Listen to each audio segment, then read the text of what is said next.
Bonjour chers amis, je suis particulièrement heureux de vous retrouver pour cette causerie hebdomadaire, non seulement parce que c'est la fin de la semaine sainte pour nous les chrétiens et la fête de Pâques bientôt, demain, mais surtout parce que c'est pour moi une semaine absolument historique et je vais vous expliquer pourquoi.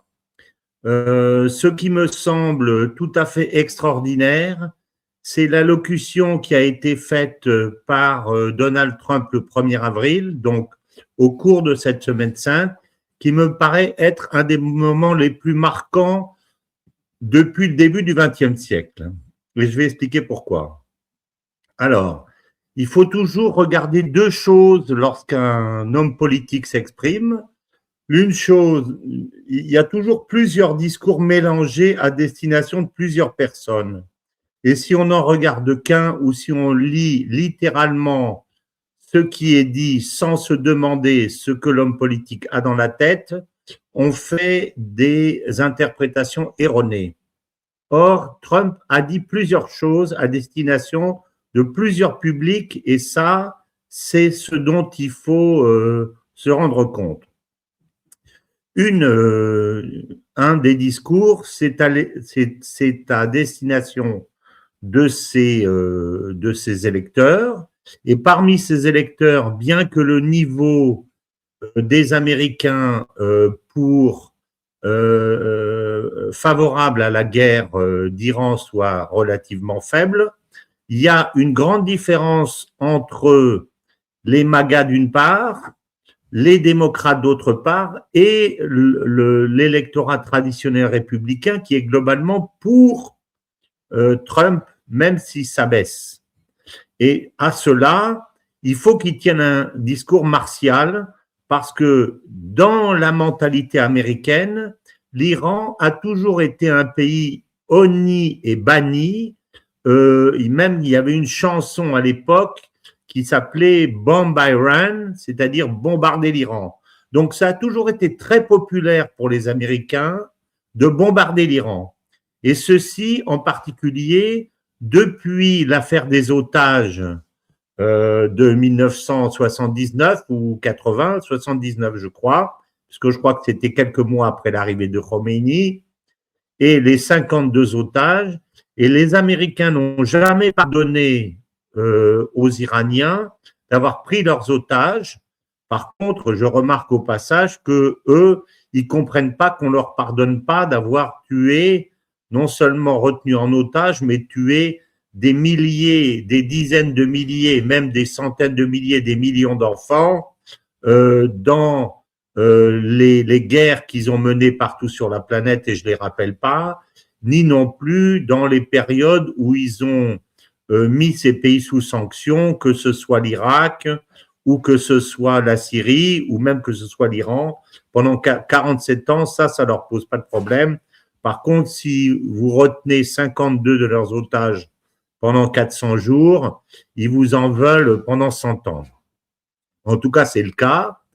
Et j'ai vu récemment une vidéo de Trump qui était jeune à l'époque où ces otages avaient été pris, et il était totalement scandalisé par ça, et il voulait que les États-Unis aillent immédiatement attaquer l'Iran et bombarder l'Iran. Et je pense que personnellement, il déteste l'Iran, et je suis même arrivé à penser que cette guerre d'Iran qui s'est déclenchée donc maintenant, après un certain nombre de péripéties, comme on sait, et de négociations et de la guerre de 12 jours, etc., n'était pas pensée par Trump comme une option dès le début de son arrivée au pouvoir. Voilà. En tout cas, ça suivait déjà une action négative vis-à-vis de l'Iran qui a été celle de la remise en cause de l'accord du JCPOA en 2019, l'accord qui avait été signé par Obama en 2015, et donc les Iraniens sont retournés sous sanctions, et l'Europe, on s'en souvient à l'époque, qui n'avait aucune raison de maintenir les sanctions contre l'Iran, puisque l'Iran s'était soumis aux visites de l'AIEA, alors que Israël s'est jamais soumis à aucune visite. L'Iran a été mis sous sanction d'une façon éhontée, mais on ne va pas revenir dessus. Donc, il y a un discours à destination de ces gens-là où il dit l'Iran va retourner à l'âge de pierre, où il n'aurait jamais dû quitter. Donc, une vision extrêmement violente, extrêmement raciste, ça c'est un des discours. Un autre discours à destination d'autres personnes, aussi ses électeurs, mais pas forcément les mêmes, c'est la partie de son discours où il dit on a détruit leur marine, on a tué tous leurs chefs, on a détruit leur rampe de lancement, on a détruit leur aviation, on a détruit leurs armes et leurs munitions, où ils en ont presque plus, etc. Ça, c'est une autre partie du discours qui est très importante, mais qui vise à justifier le fait qu'ils s'en aillent. Elle n'est pas contradictoire par rapport à la première, mais j'ai déjà eu l'occasion d'expliquer ça. Pour Trump et pour un homme politique d'une façon générale, il est très important, s'il est en situation de défaite, de masquer non pas la défaite, parce que c'est pas possible, mais la honte de la défaite, et si possible de parler suffisamment fort pour transformer cette défaite en victoire, ou pour donner l'impression que cette défaite est une victoire. Et c'est exactement ce que Donald Trump fait. Je prends un exemple qui est célèbre dans l'histoire, c'est celui du général de Gaulle, qui au moment où il a abandonné son empire colonial, l'a présenté comme si c'était une décision de sa part, disant aux pays d'Afrique et au nouveau gouvernement, maintenant, c'est l'indépendance avec la France ou l'indépendance contre la France. C'est-à-dire, c'est moi qui vous impose mes conditions, et la plupart des pays ont dit d'accord, sauf Sékou Touré, qui, comme on sait, a chassé le général de Gaulle. Alors, ceci n'a pas présagé de l'avenir, puisque un certain nombre de ces pays, à cette époque, ont très bien profité des relations avec la France, comme par exemple la Côte d'Ivoire ou le Sénégal à l'époque de Léopold Sédar Senghor, ou le Gabon, ou même le Cameroun. Mais c'est une tactique et une technique qui est employée, et il faut accepter la défaite, puisqu'on ne peut pas faire autrement, mais masquer la défaite surtout en supprimant la honte de la défaite. Et c'est ce que fait Trump lorsqu'il dit victoire, victoire, victoire. Après, la phrase suivante qu'on attend et qu'il n'a pas prononcée, ou à demi-mot, je vais expliquer pourquoi, c'est on rentre chez nous. On est victorieux. Et ça, c'est évidemment à destination d'une partie de ses électeurs, avec qui veut maintenir dans son giron, et il veut montrer qu'il est victorieux. Ça ne trompe pas les véritables analystes, mais ça permet d'expliquer que en fait, il a pas perdu et que même il a gagné. Et c'est d'ailleurs ce qu'il a dit, et c'est ce qu'il va continuer à dire. Donc pour moi, entendre ça, c'était pour moi extrêmement positif, parce que je le lis par ce que je pense être l'idée derrière la tête de Trump, ce que j'appelle le dessous des cartes, qui est une préparation de son possible départ et de sa fuite. Et je pense que plus il va le répéter dans les jours ou les semaines qui viennent, plus ça va me conforter dans l'idée que, à un moment donné, il va dire « Ok, les gars, on a tellement gagné qu'on rentre chez nous ». Alors, l'autre troisième, c'est le véritable discours qui est celui qui annonce, d'une part, qu'il ne s'occupe plus du détroit d'Ormuz, et ça, il le fait en rejetant la faute sur les Européens. Donc, il a fabriqué une sorte de guerre, de mécontentement avec les Européens pour pouvoir leur refiler, comme on dit, la patate chaude. Pour dire, moi, je m'en occupe pas, c'est à vous de vous en occuper, ça me concerne pas, ça vous concerne. C'est faux parce que d'abord, les États-Unis sont supposément autosuffisants en carburant. mais c'est pas vrai. Par exemple, la Californie est un importateur net et important d'hydrocarbures. Donc, c'est pas parce que les États-Unis laissent tomber le détroit d'Ormuz que ça va arranger l'ensemble des États-Unis pour autant, mais peut-être que Trump part derrière la tête est assez content de casser les pieds à la Californie qui lui résiste et qui fait pas ce qu'il veut, par exemple lorsqu'il veut aller récupérer les migrants pour les renvoyer à la frontière. Donc on sait qu'il s'entend pas bien avec le gouverneur de Californie, donc ça peut être un calcul dans sa tête, mais bon. Toujours est-il que déjà, il reconnaît que l'un de ses objectifs principaux, la réouverture des détroits d'Ormuz, n'est plus un objectif. Un deuxième objectif, qui n'est plus un objectif qu'il abandonne, c'est l'objectif de récupérer la matière fissile, les 450 kilos d'uranium enrichi à 60%, qui, à mon avis, était plutôt un justificatif de guerre qu'un véritable objectif, puisque je suis certain que ces 450 kilos ont été répartis dans une dizaine, si c'est pas une centaine, si c'est pas un millier de sites différents. Donc, de toute façon, il n'avait aucune chance de jamais les récupérer. Mais, en tout cas, il l'avait annoncé. C'est certainement un objectif pour Israël et il le laisse tomber. Ça, c'est le deuxième. Le troisième, évidemment, c'est le changement de régime. Là aussi, on a une pirouette de Donald Trump qui dit on a un régime qui est beaucoup plus souple, beaucoup plus intelligent, avec lequel on va discuter, etc., que le précédent. C'est totalement faux.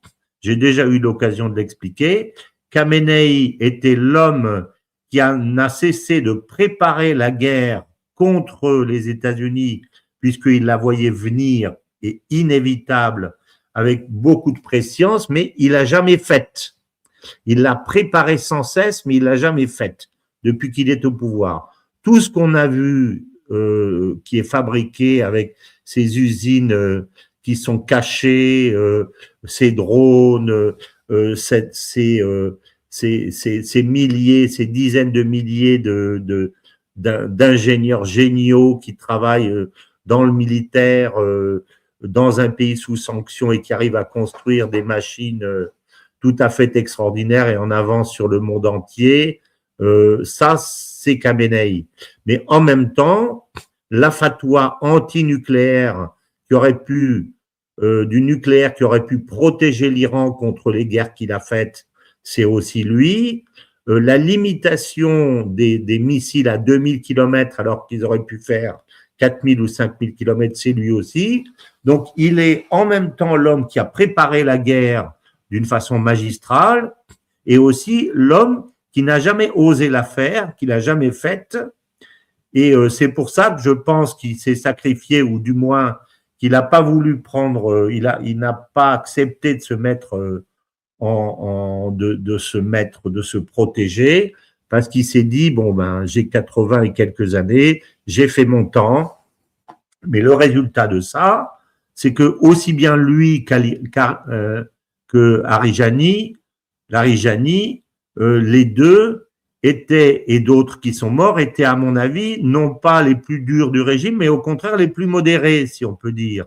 Et aujourd'hui, on a, j'irai pas dire les durs, puisque qu'est-ce que ça veut dire dur?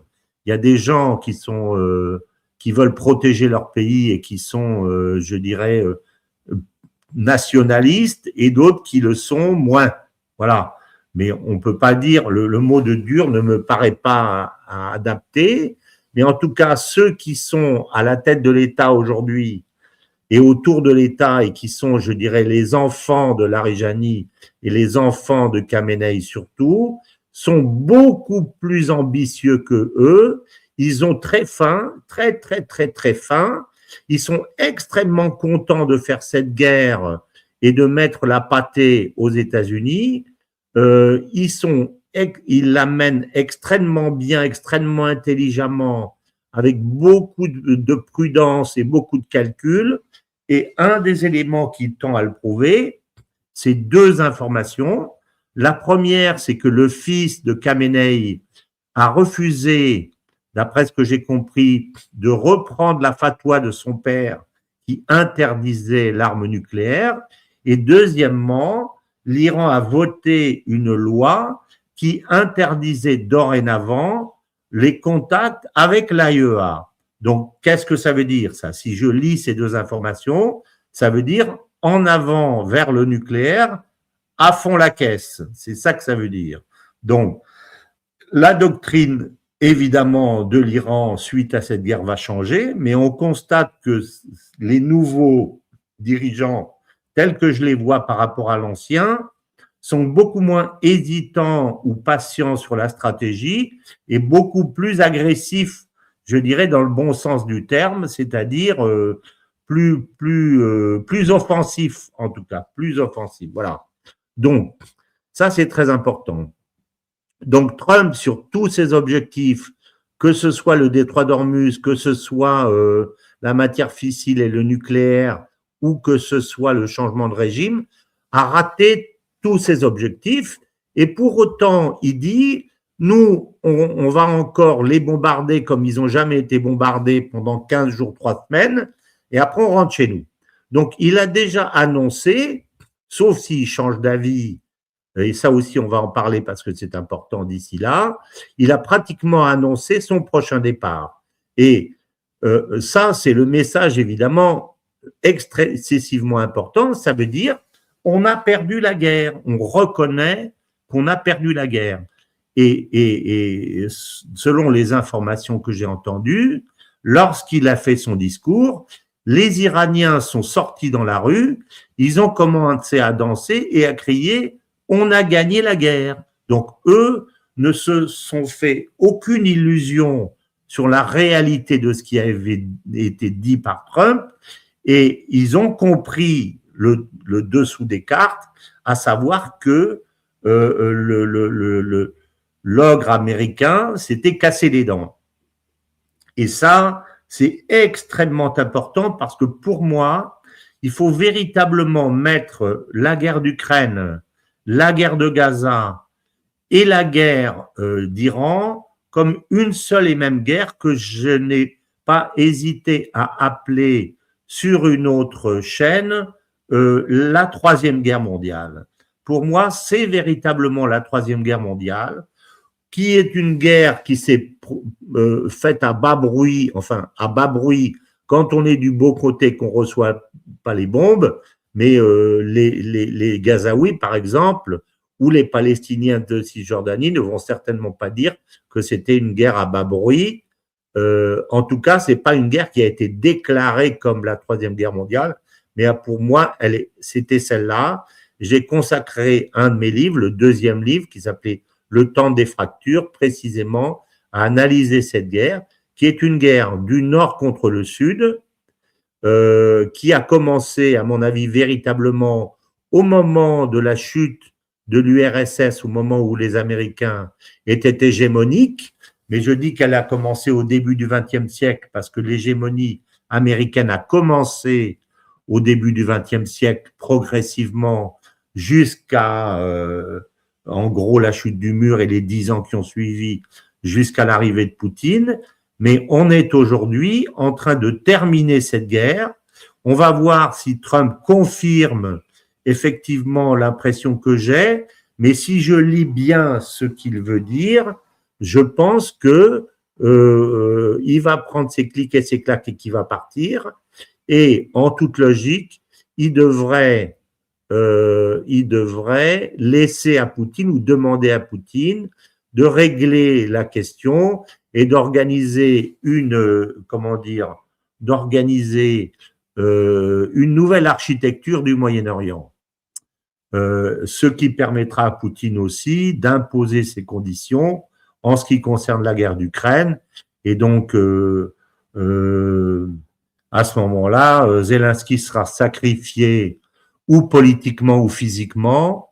Je suis persuadé pour ma part que les Russes pouvaient l'éliminer physiquement dès les premiers jours de la guerre, mais ils ne l'ont pas fait parce que comme ils avaient besoin de temps pour affaiblir l'Occident et affaiblir les États-Unis en particulier, ils ont volontairement fait une guerre très longue Et dans ce cadre-là, le fait que Zelensky soit maximaliste et qui demande le retour des terres, etc., l'intégrité territoriale sans arrêt, en dehors de toute logique politique qui veuille qu'un pays qui est perdant négocie et accepte de lâcher du lest pour conserver une partie de son intégrité, ce que tous les pays dans toutes les guerres ont toujours fait, mais que Zelensky se refuse à faire pour des raisons essentiellement d'argent, parce qu'il reçoit énormément d'argent qu'il redistribue à ses copains.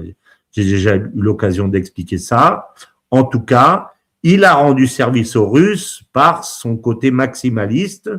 Donc, on aura à ce moment-là, s'il y a un règlement direct entre les États-Unis et la Russie, ce que je pense, d'autant plus si Trump a besoin de la Russie pour lui arranger le coup et reconstruire tout ce qui a été cassé au Moyen-Orient, à ce moment-là, Zelensky sera sacrifié sous une forme ou sous une autre.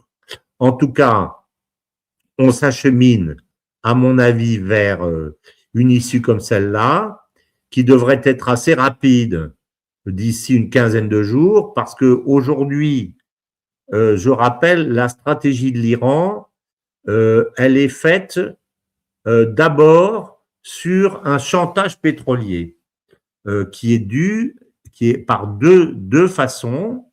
La première, c'est le contrôle du détroit d'Ormuz, non pas le blocage ou la fermeture, mais le contrôle. Et le deuxième, c'est le chantage qui est fait aux pays du Golfe, le pire de tout pouvant être, s'ils le souhaitent, la destruction des usines de dessalement d'eau de mer, auquel cas la guerre s'arrête tout de suite parce que les pays du Golfe n'auraient pas la possibilité de continuer et l'économie du monde s'effondre parce que il manque du jour au lendemain 20% de la production. Donc, ce n'est pas ce que les Iraniens cherchent. Ils cherchent à faire du chantage pour obtenir deux choses.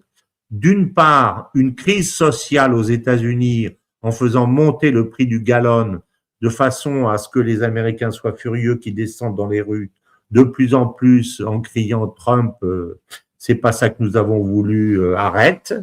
Et l'autre, c'est un chantage financier qui lui va s'exercer sur les grandes banques et sur les bourses, c'est-à-dire d'avoir une augmentation du prix de l'essence aux États-Unis et une chute de la bourse. Et ce qu'on voit aux États-Unis, surtout, et même après le discours de Trump, c'est exactement ça, parce que Trump envoie des injonctions contradictoires, non pas parce qu'il est fou, mais parce que en disant je vais faire ci et je vais faire ça, avec deux choses contradictoires. La première, je vais m'en aller, et la deuxième, je vais envoyer les boys et je vais prendre le pays. Les marchés ne peuvent pas se déterminer pour savoir s'ils doivent parier à la baisse ou à la hausse. Supposer qu'ils parient à la hausse, que la bourse remonte et à ce moment-là qu'il déclare qu'il envoie les boys, les gens qui auront acheté se retrouveront pris dans un marché à la baisse et perdront des fortunes. De même, s'il dit je vais attaquer et je vais envoyer les boys et que tout le monde se met à vendre et qu'à ce moment-là, il dit ah ben finalement, j'envoie pas les boys, mais je négocie et je m'en vais, à ce moment-là, ceux qui auront vendu se retrouveront pris avec un marché qui va remonter. Donc, pour éviter ça, il dit l'un et l'autre en même temps. Donc, il arrive à manipuler les marchés qui ne bougent pas, mais plus il le fait, plus il se décrédibilise de telle sorte que les marchés vont finir par dire, ben, de toute façon, il n'est pas capable de prendre une décision, l'économie américaine se détériore de plus en plus, l'économie mondiale se détériore de plus en plus, donc ça va se casser la figure, donc on va vendre. Donc, Trump se trouve à quelques jours ou quelques semaines, à mon avis, ça va même se jouer en jours, d'une crise économique mondiale que les économistes sont en train d'annoncer de plus en plus. Et les Iraniens ne veulent pas d'une crise économique mondiale, ils veulent simplement une crise américaine. Pourquoi ? Parce que ça arrange pas les Chinois, ça arrange pas les Russes, et en fait, ça arrange personne que les États-Unis se cassent vraiment la figure. Comme j'ai déjà eu l'occasion de le dire, ce que veulent tous ces pays-là, c'est que les États-Unis redescendent de quelques marches sur l'échelle de leur puissance et de leur volonté hégémonique et deviennent un pays plus faible, plus soumis à la pression des autres et moins dangereux. En fait, c'est ça qu'ils cherchent. Donc voilà exactement la situation où on en est aujourd'hui. Alors, comment il reste plusieurs questions qu'il faut traiter. La première, c'est comment est-ce qu'il faut interpréter le fait qu'aujourd'hui, hier, Trump, par l'intermédiaire de Pete Hegseth, a limogé le chef d'état-major des armées et une bonne partie de la hiérarchie militaire. Alors, d'abord, il faut remarquer une chose, c'est que cette hiérarchie militaire, c'est pas Trump qui l'a nommé. Le chef d'état-major des armées, il avait été nommé par Biden en 2023. Donc, lui et les chefs de l'armée, ce sont pas des Trumpistes. J'ai pas regardé les autres, la liste de tous ceux qui ont été dégommés pour savoir si c'est d'anciens militaires nommés par Biden ou bien si c'est des militaires récents nommés par Trump. Mais ça peut être interprété, donc déjà c'est normal. Je pense que Trump n'a pas forcément voulu, de par ce qu'on appelle le spoil system, c'est-à-dire tous les partisans de l'ancien système s'en vont et des nouveaux arrivent. Il n'a pas voulu décapiter l'armée au début parce qu'il avait déjà beaucoup de choses à faire et qu'il a attendu. Et aujourd'hui, ça peut s'expliquer de deux façons. L'une des premières façons, c'est le fait que il veut envoyer les soldats et qu'il a à la tête de l'armée une hiérarchie qui n'est pas d'accord, auquel cas c'est comment dire, c'est une façon de préparer une attaque au sol. Mais moi, j'ai tendance à penser que non, parce que s'il veut faire une attaque au sol, il n'a aucun moyen de protéger véritablement les soldats. Et les images que l'on voit des tribus du Nord qui sont en train de rechercher le soldat qui est tombé, qui a chuté de l'avion, qui s'est craché, tend à montrer que on est véritablement dans un univers extrêmement hostile, en plus où il n'y a pas d'eau. Donc, je ne vois pas comment une armée peut s'organiser dans un théâtre d'opération pareil, à part envoyer les Kurdes.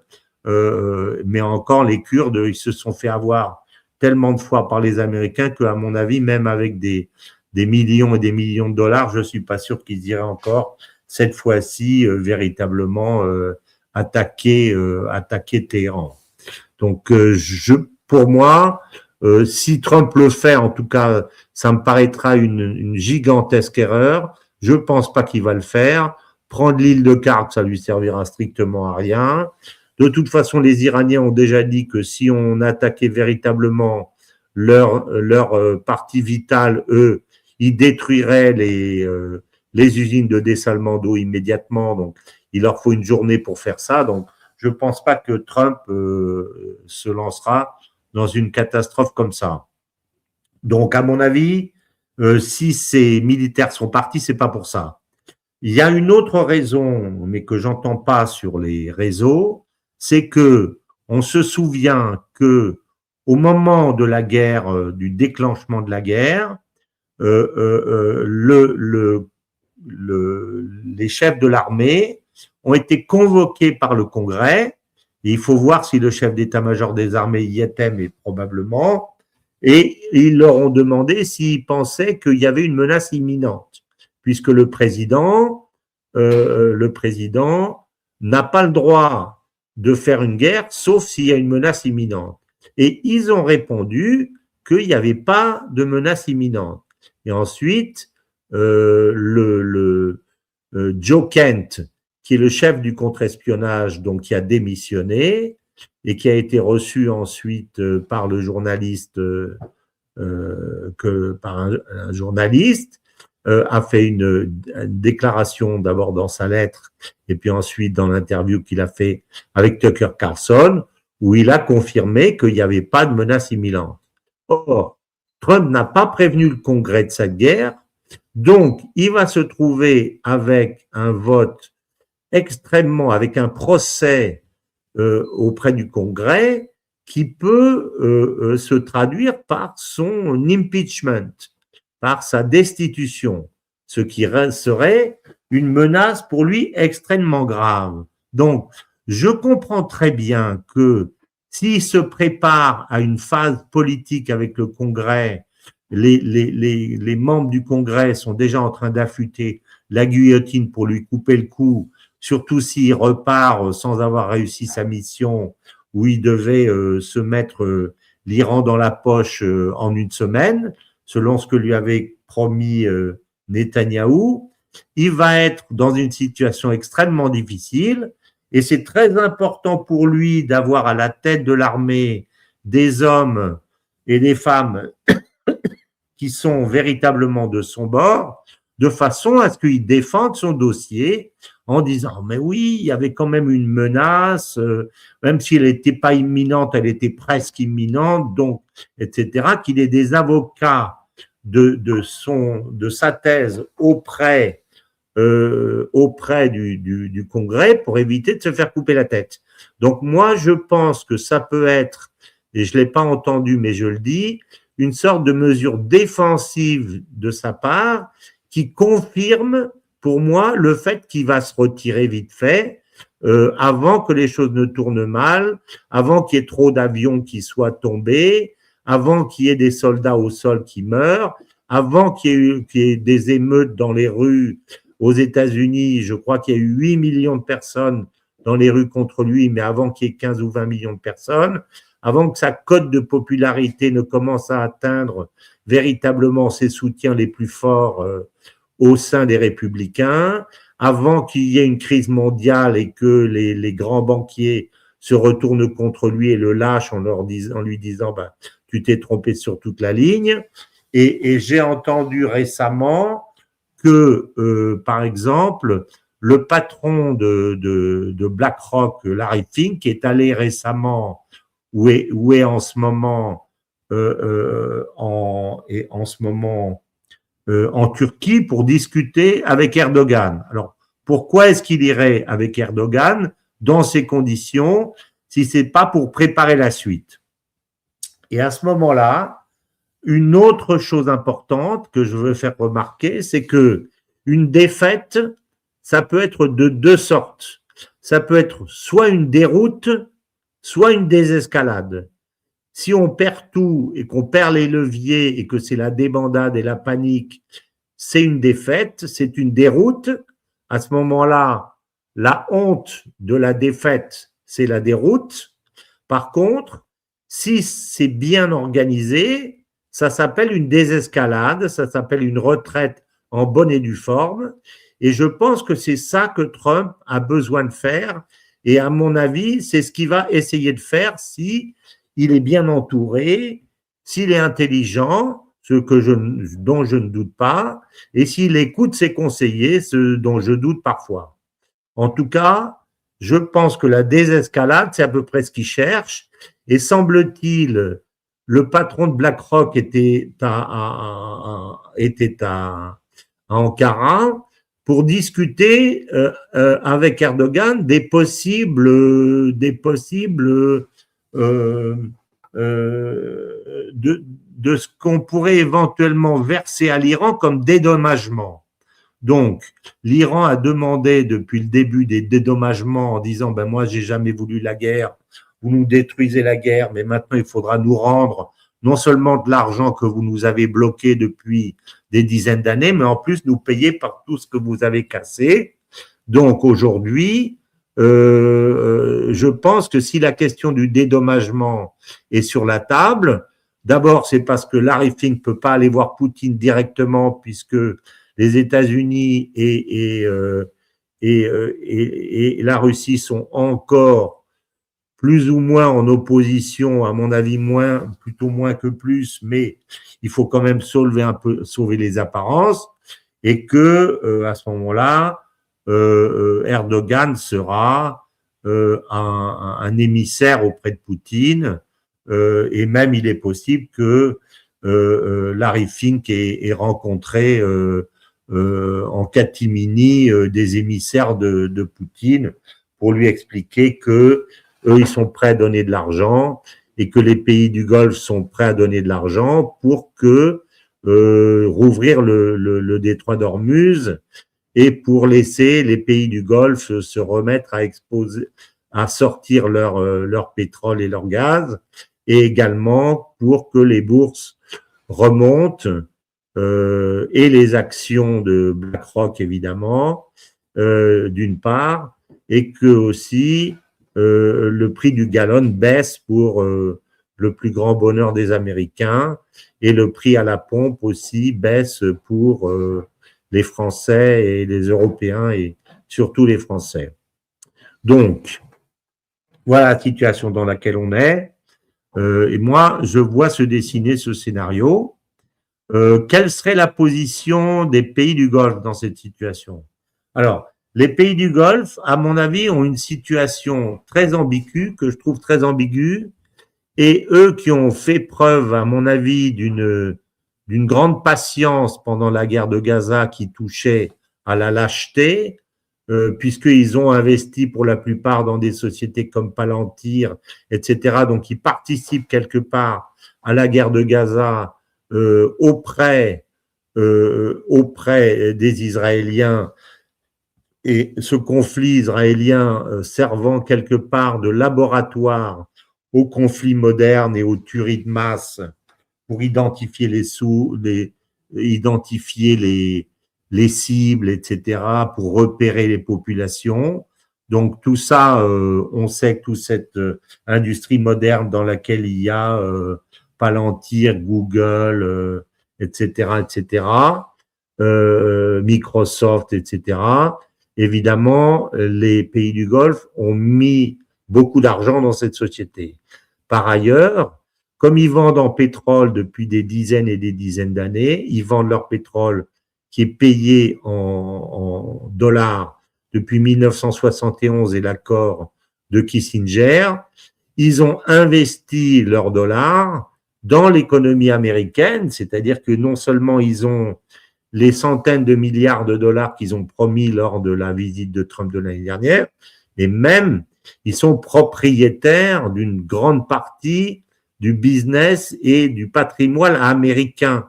Et j'aimerais bien savoir combien ils représentent du patrimoine américain et des entreprises américaines. En tout cas, ce sont des gens qui ne peuvent absolument pas s'éloigner des États-Unis du jour au lendemain. Pour autant, ils sont aujourd'hui dans une situation extrêmement dangereuse parce que ils ont vu que les Américains n'avaient cessé de retirer leur défense pour protéger Israël. Et là, je dirais qu'ils sont un peu victimes de leur stupidité et de leur lâcheté, parce que il est évident que si on est un otage et que les policiers ont un gendarme qui est censé vous faire obéir parce que vous êtes un otage, si un jour il y a le pataquès comme il y a en ce moment, on peut bien penser que les Américains, ou en tout cas que le chef va renforcer le gendarme qui vous surveille et pas vous donner des armes contre le gendarme. Donc, c'était évident pour moi, et c'est même tellement évident que à l'époque où j'allais dans les pays du Golfe dans les années 80-90, j'étais profondément choqué quand j'allais à Dubaï, parce que et partout sur la côte, et à Jeddah et à Riyad, dans tous ces pays-là, et au Koweït où j'étais aussi, de voir à quel point cette richesse était factice, parce que d'un côté de la mer du Golfe Persique tout le monde faisait de l'argent sur du sable. Et de l'autre côté, il y avait ces millions et ces millions d'Iraniens qui, eux, crevaient la dalle, sous sanctions, en guerre. Donc, ce système de richesse, d'un côté très factice, mais quand même une réussite économique, il faut le reconnaître, et d'un côté de pauvreté, alors que ce peuple iranien méritait 1 milliard de fois de se développer, de s'enrichir, ça m'avait paru quelque chose de très profondément choquant et qui de toutefois ne pourrait pas tenir à terme. C'est aussi pour ça que je pensais que Trump ne ferait pas la stupidité d'attaquer, parce que tout le monde a compris, enfin tous les dirigeants précédents avaient compris, qu'on était dans un énorme baril de poudre et qu'il suffisait de mettre une allumette pour que tout ça explose. Et c'est ce qui se passe en ce moment. Donc ces pays du Golfe sont très embêtés. Ils sont en train de pousser pour envoyer des troupes, ou en tout cas, ils essayent, à mon avis, maladroitement, c'est ce qu'ils ont fait il y a 2-3 jours, de pousser une résolution à l'ONU pour permettre le déblocage du détroit d'Ormuz par la force, ce qui n'a aucun sens, parce que jamais les Iraniens n'accepteront, mais en tout cas, ils ont essayé d'isoler l'Iran diplomatiquement, et alors de façon tout à fait intéressante, il y a 2 pays qui s'y sont opposés, et ça c'est normal, l'un c'est la Russie et l'autre c'est la Chine, et le troisième c'est la France. Donc moi je traduis que enfin Macron a une attitude un peu intelligente, et il s'est aperçu que, quitte à se fâcher avec le Qatar d'un côté, ou se rabibocher avec les Russes d'un côté, il a envoyé il a fait une action qui lui permet de retisser un lien et de raccrocher les wagons avec la Russie et avec la Chine, ce qui ne va pas manquer de faire, évidemment, et de sortir de son isolement diplomatique maintenant qu'il est évident que les jours de Zelensky sont comptés et que la Russie a définitivement gagné la guerre d'Ukraine. Donc Macron, qui n'est pas non plus un imbécile, s'est décidé à faire une action qui lui permette de retourner sa veste et ensuite d'aller voir Poutine en lui disant, voyez, j'ai voté avec vous, j'ai défendu votre dossier, maintenant, qu'est-ce qu'on fait ensemble et comment on règle cette question. En tout cas, c'est comme ça que j'interprète l'attitude de Macron, et je dirais enfin un peu d'intelligence dans la diplomatie macronienne. Donc voilà un peu la situation. Pour terminer sur la question des pays du Golfe, je dirais que ils sont complètement coincés, ils n'ont plus la main du tout, ils ont été abandonnés par leurs suzerains. Eh ben, je dirais tant pis pour eux. Ça a été des imbéciles de croire que les Américains pourraient jamais les protéger, alors qu'ils ils ont toujours trahi tout le monde. Ça a été des imbéciles de croire que parce qu'ils avaient mis des centaines de milliards aux États-Unis, les États-Unis allaient leur en être reconnaissants, les États-Unis, et acheter des centaines de milliards d'armes, les États-Unis s'en foutent complètement. Ils les considèrent comme des esclaves, et c'est tout. Et je pense que où il y aura un changement de leader, parce que ces leaders sont complètement discrédités, en particulier Ben Salman, et j'ai compris qu'il commençait à y avoir des conjurations contre Ben Salman, et je ne serais pas du tout étonné, parce que là, il a vraiment très très mal joué dans cette affaire. Ou alors il faudra qu'ils se retournent leur veste à grande vitesse et qu'ils aillent voir les Chinois. Mais moi, je pense que l'avenir de toute façon de cette zone, parce que les Iraniens vont l'imposer, ça va être la fin non seulement des sanctions, mais également de tout le système de défense américain, en plus qui n'a pas marché, contre contre l'Iran, d'une réintégration de l'Iran dans le concert des grands pays internationaux, d'un rapprochement de l'Iran avec la Russie, avec les pays du Golfe et l'Arabie Saoudite. Et je ne vois pas comment ça peut être autrement. Et à l'avenir, que la Russie et la Chine orchestrent véritablement un rapprochement dans cette zone qui va basculer dans les BRICS, indéniablement.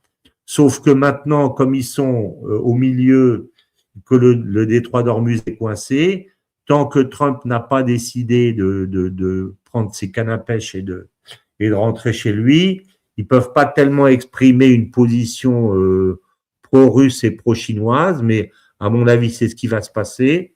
Donc, la Russie, clairement, les États-Unis vont perdre la maîtrise du Moyen-Orient.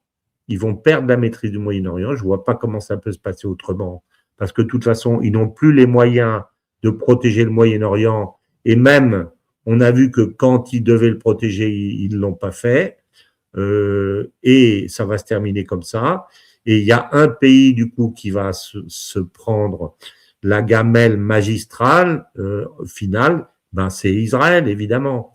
Puisque si les Américains se rendent compte qu'ils ne peuvent plus protéger le Moyen-Orient, qu'ils sont dans un système de désescalade où il faut qu'ils essayent de rester quand même sur place pour ne pas se faire éjecter complètement, dans un système hybride où il y aura l'influence chinoise et leur influence à eux, où ils auront perdu le monopole du dollar, donc dans une situation beaucoup plus difficile, évidemment, les pays du Moyen-Orient vont dire ben nous, on veut plus de la menace d'Israël que vous nous maintenez depuis toujours. Donc, le jour où les Américains vont cesser de payer, parce que je ne vois pas dans ces conditions Trump ni ses successeurs continuer à payer, avec en plus une grande partie de la population américaine et surtout les jeunes qui est pro-palestinienne et qui va l'être de plus en plus à tel point que d'ici quelques années, quand toutes ces personnes iront dans l'administration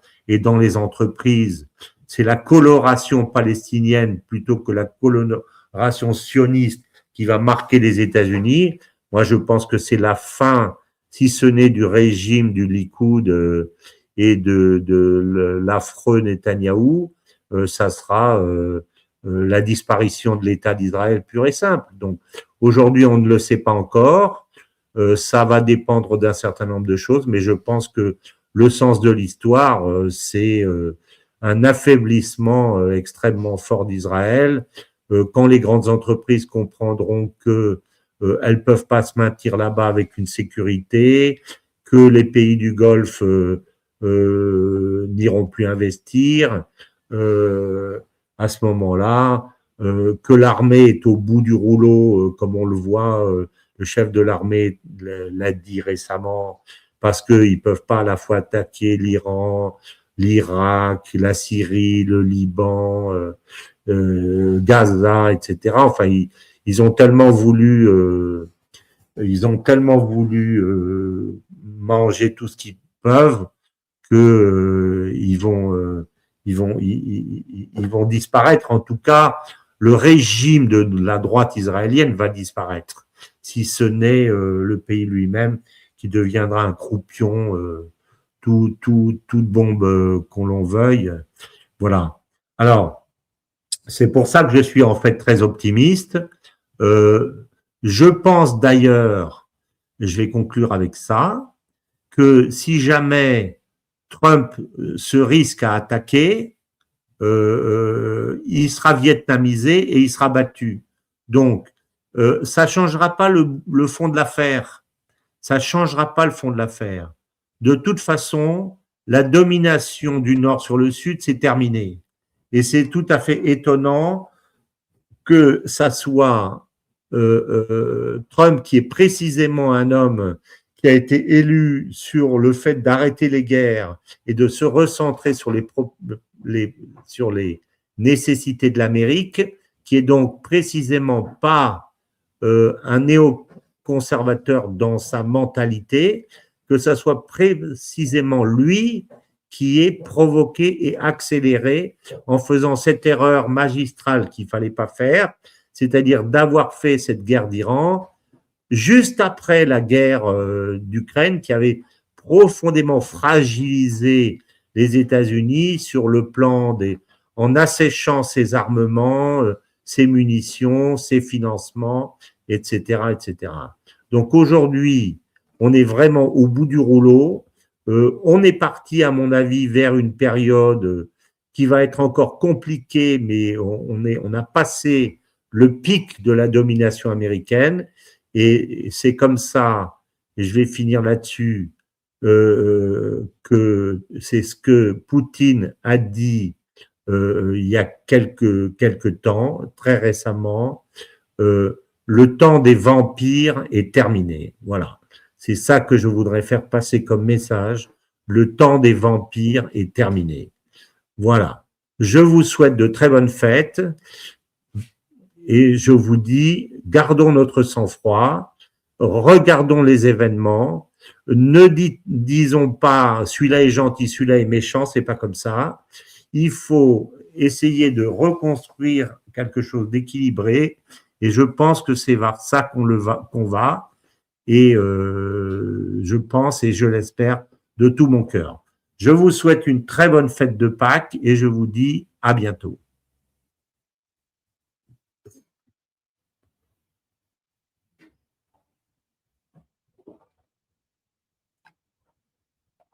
Yes.